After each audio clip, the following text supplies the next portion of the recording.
I did that. I started making beats for more groups, more drug dealers. Started making a little more money per beat. I think I started at like $100 a beat. Got all the way up to like 700, 1,000. So now things are growing. I'm about 18 years old now, and I moved to Houston. Let's go right now into like meeting Diddy. Okay. What was it like meeting Diddy for the first time? Meeting him for the first time, it was number one, it was the dream come true. I met some guys who said that they could get me to him. I'm producing records.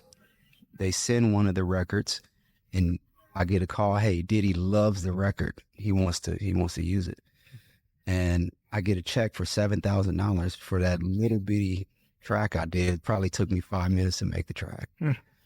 So I'm steadily sending more records, and now Diddy wants to meet. Now they're like, they want you to come to New York.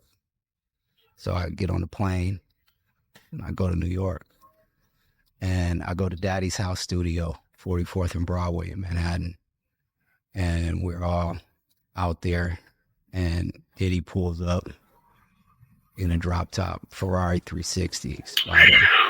What's Daddy's house? What's the reference to Daddy's? So Daddy's House, his name was Puff Daddy then. It wasn't Diddy. So Puff Daddy. Oh yes, it was Puff. It was Puff Daddy. So Daddy's House recording studio. Okay. Yeah, so That was your first encounter with them. What was like your next significant encounter with them? that significant encounter was in Miami.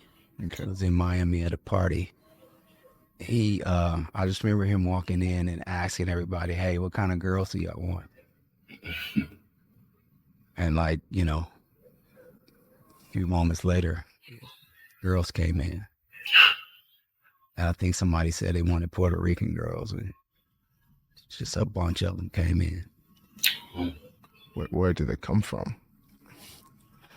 I don't know. I didn't have the connections, but so That boy Diddy makes it happen for real, huh? we're in Miami, and that was just one of the many instances where like the power that this guy could get whatever he wanted. There was already girls there at the party, but I believe these girls came specifically to do whatever we wanted them to do. So And it's suffice at this point you're backslidden, you're gone, or there's still a fight in there? there's still a fight. There's still a fight. I'm dealing with the voice of the Lord every moment, telling me to get out of there, and fighting this. I actually feel like I'm going crazy, and I'm trying to share with other people to see if they're going through the same thing, because I know some of the producers and the writers that I'm around, they came from church too, and I'm wondering, like, man, how are y'all like not feeling this? Like, because the fire of God is all over me, and I'm like, man, I'm gonna lose my mind trying to fight this. So there was a couple guys I would try to talk to, and I would say, hey, how do you feel about doing secular and and working for the Lord? Like, how are you feeling about it? And some guys would say, hey, it doesn't matter to me. I mean, it's just the gift. And so a lot of times I would go back to God, like, God, you gave me the gift. Why am I feeling this way? Why am I struggling emotionally and psychologically? Yeah, because you can't pick two masters. You gotta pick one.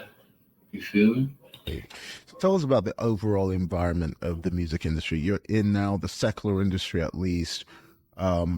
What did you experience, let's say more so from a spiritual Christian's perspective, being inside? What did you experience? One thing I experienced is that this whole thing is spiritual. Most people would just attribute it to being gifted or being talented, but the spirit realm very much controls what it sounds like, what it looks like, what happens in these rooms, on these records, what's written. I remember even the first record that I did for Bad Boy Records. I remember being in the studio for 4 days straight, no sleep, because I was driven by something more than just my own ability. It was something driving me. Like a demonic spirit. I believe it was a demonic spirit in the sense that if I wasn't in those realms, I couldn't hear the music like that. I couldn't hear it as clear. Like, there were certain sounds and certain things that I could hear and produce that if I wasn't in that mind frame, I wouldn't be able to produce it. So what got you in that mind frame? What would it be? It would be focus, just almost channeling something else. We, getting in the studio and just, channeling it, just pulling it out. And when I got to a certain level of it, I noticed it could come in 5 minutes. I could just create something and it would be amazing. Some of the most amazing music I ever heard. Wow.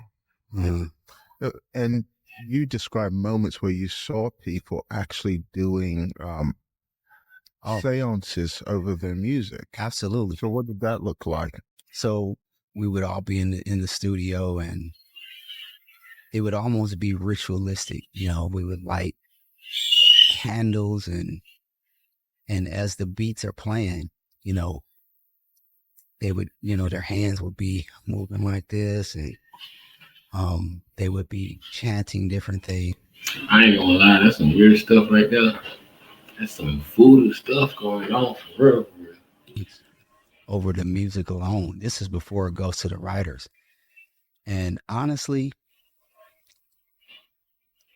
I can hear it in my ears like it was just yesterday. Like it was amazing music. And I again, you don't get to those realms without a supernatural aid or a supernatural guide. And so fast forward, like your next significant kind of Diddy moment, what was that like? We spent the time together in New York at Daddy's house. And then when we went to Miami, there was a couple parties and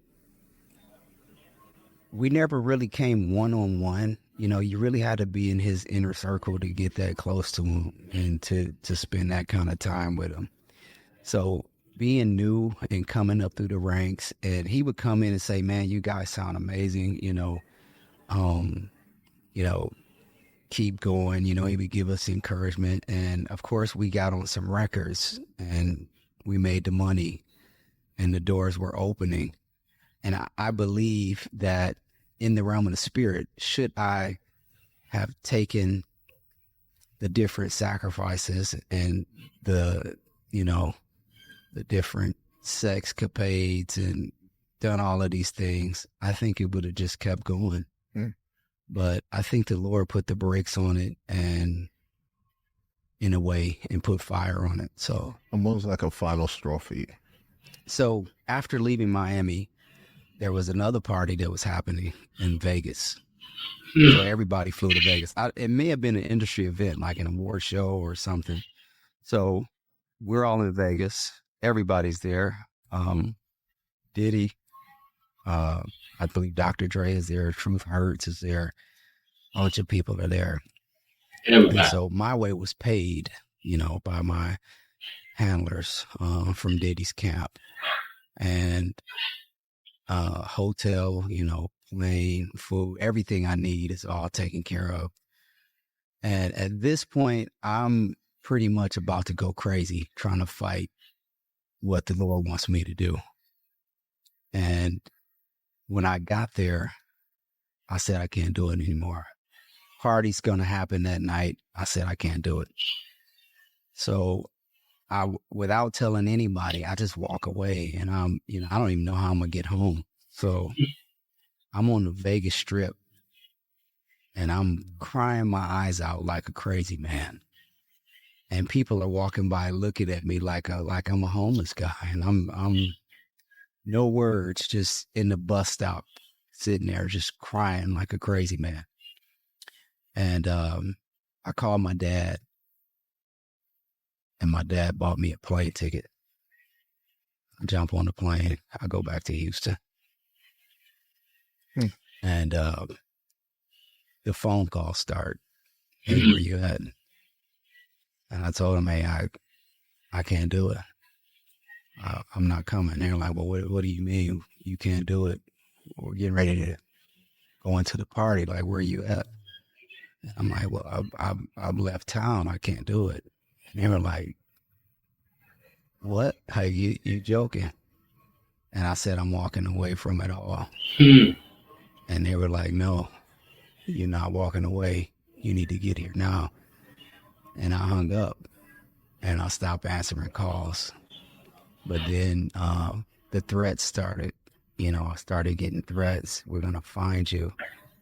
None of these guys knew my mom or where she lived. My mom started calling me, hey, these guys are calling. My wife, she was my girlfriend at the time. They were even calling her house. Yes, they were calling my dad. They even came to my church, it was very scary because I almost felt forced into, I almost felt like, well, I'm going to have to go back into this and I'm going to have to fulfill it, because I didn't want anybody to get hurt. Wow. It's almost like, I watched this video about the former wife of P. Diddy. I can't remember the book about her. I can't remember her name. Kim Porter. And she was speaking about how there was only one way out. Yes. Death. Yes. You're leaving in a body bag. Or I think it was Rihanna when she got signed to Jay-Z, said something like there are two ways out. You sign this deal or out that window. Yes. She signed because they were on like a 20th floor of a big apartment building. And so these things are like cults. They're not really record labels. Right. Cult following. Absolutely. Wow. Why do you think it was holding on to you so tight? I think one of the reasons is because I got really close and I seen it with my own eyes. I experienced it, and I had the option to say no and to walk away. Right.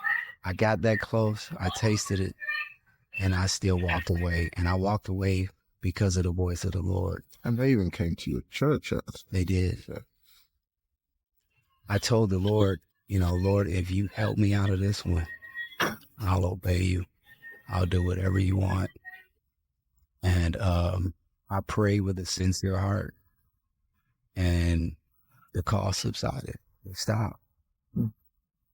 It stopped. But the crazy part is I actually went back to the music.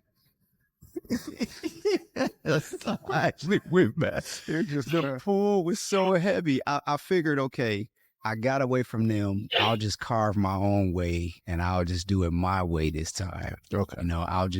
I'll do it in a clean way, God. I'll just. Which seemed to be a thing, a common thing. Like, God, yeah. I won't do the raps anymore. I'll just do the beats. Okay. Yeah. And the beats. God, I'll go to Houston, but I'll sit. You're kind of like Lot. I'll sit on the outside. Right. And Gomorrah. Then somehow you found your way back in again. I did. So here you are back again. You're back in the scene. So what happened was Beyonce's attorney here in Houston, he had a recording studio on the 21st floor of the great Southwest building downtown Houston. It was a nice recording studio, small. If y'all want more of these, y'all gotta subscribe. And then I'll drop the next one next week. Appreciate you guys.